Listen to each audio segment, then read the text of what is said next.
Am I the a-hole for telling my brother-in-law that he is the reason that I lost my sister?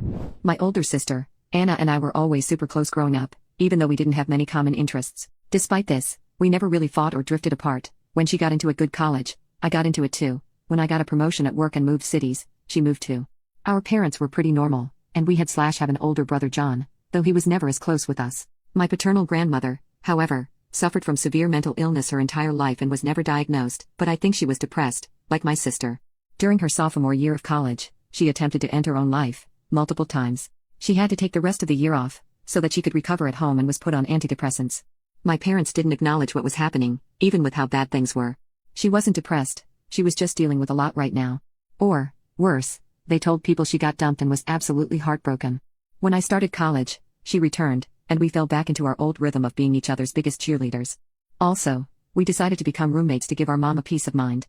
This, too, worked out well for us, since we had lived with each other the first 18 years of our lives. Once Anna started getting better, she joined me in trying clubs, going to parties, and making new friends. I never wanted her to feel alone again. I understand if this sounds strange or overly close, but I think that our semi-codependent relationship was the best thing for us, given the circumstances.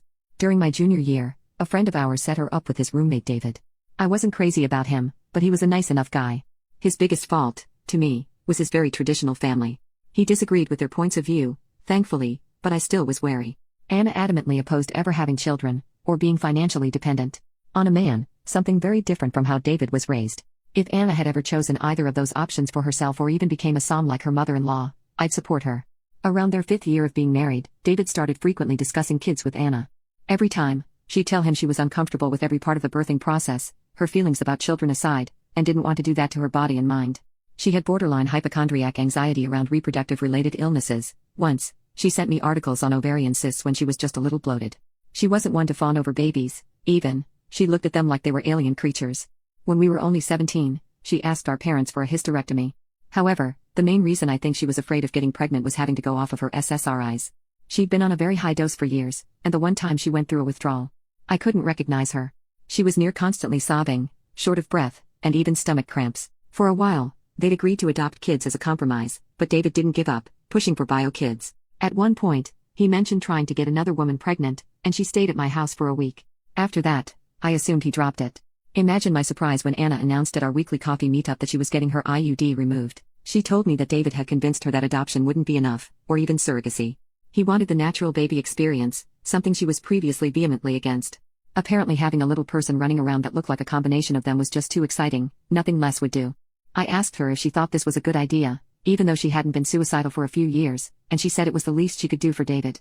She had planned to taper off her meds over the period of a month. I thought she should take longer, but David was eager to get started. I honestly doubt she would ever want children, bio or not, if not for David, but who knows. A few months later, she fell pregnant. It was a nightmare. She was a hormonal mess since she couldn't medicate, drink, or even have coffee, and her mild dysmorphia got really bad.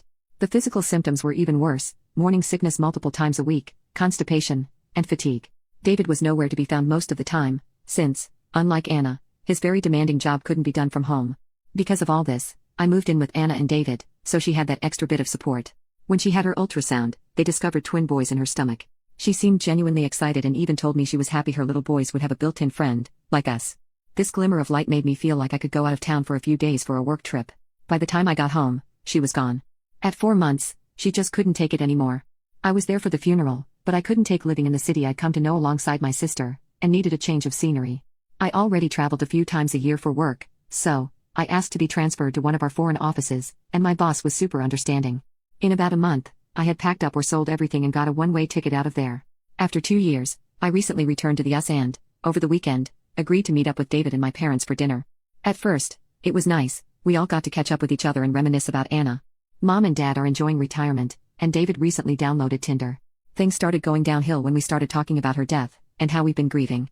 Things escalated, and everyone was teaming up against me. My parents and David, as it turns out, both hold some resentment about my sudden disappearance, since they were left to sort out Anna's affairs while I was off partying with boys. David broke down at one point, and he told us that he wished she had been deleted so he could blame someone. He said that, because no one else did anything, he blames Anna for deleting his 2 baby boys. I know he was just saying that, and I can't imagine how he feels, but at that moment, I was seeing red. How dare he say that about my sister, caring more about the 2 babies who drove her to do something so drastic than the woman he married. I stood up and yelled something along the lines of, "If anyone unalived Anna, it was you." My parents kicked me out of their house, rushing over to comfort David. Since then, my parents have been filling up my voicemail inbox with angry messages and nasty texts. They even blamed me for unaliving Anna, which is just wild. Recently, John heard about what happened and thankfully heard me out. While he resents David, too, he wants me to apologize to him for saying something like that to him, since he says David didn't deserve to hear that, and I need to keep the peace. However, I can't bring myself to apologize to the guy, despite knowing it would make my life way easier. So, am I the a-hole?